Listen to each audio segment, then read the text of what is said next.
एक कहावत शायद आप लोगों ने सुनी होगी, गांव बसा नहीं लुटेरे आ गए। इस कहावत का इस्तेमाल मैं मध्य प्रदेश के ग्वालियर शहर में जिस ढंग से राहत के लिए जो आटा बांटा जा रहा है, उसमें चोरी की जो जानकारियां, जो सबूत मिले हैं, चोरी की जो खबर आई है, उसके संदर्भ में करें। देश में पहला ऐसा शहर जहां कोरोना फैलने के बाद देश भर में राहत का जो कार्यक्रम शुरू हो रहा है, वहां से पहली बार चोरी की खबर आई है तो वो ग्वालियर है।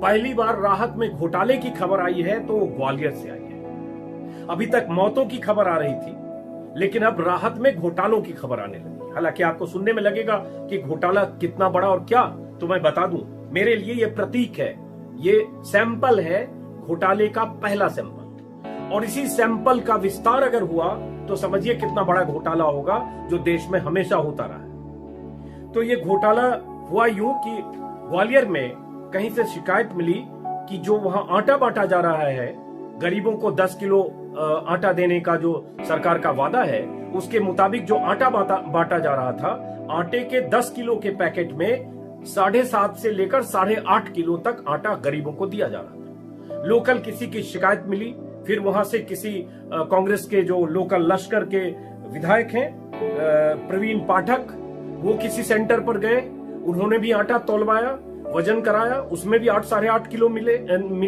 फिर सोशल मीडिया पर खबर आई, फिर डीएम तक खबर पहुंची, फिर वहां एसडीएम जो थे वो भी कुछ सेंटर पर गए, वहां भी उन्होंने वजन कराया, उसमें भी कमी की शिकायत मिली। और उसके बाद फाइनली जो वहां के डीएम हैं कौशलेंद्र सिंह, उन्होंने जांच के आदेश दिए।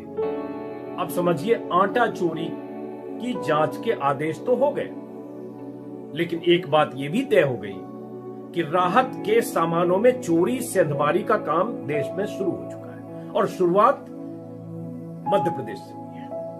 अब सवाल यही उठता है कि एक गरीब के हिस्से में अगर 10 किलो का एक आटा आता है, एक पैकेट आता है 10 किलो के आटे का, जो महीने में एक बार दिया जाएगा,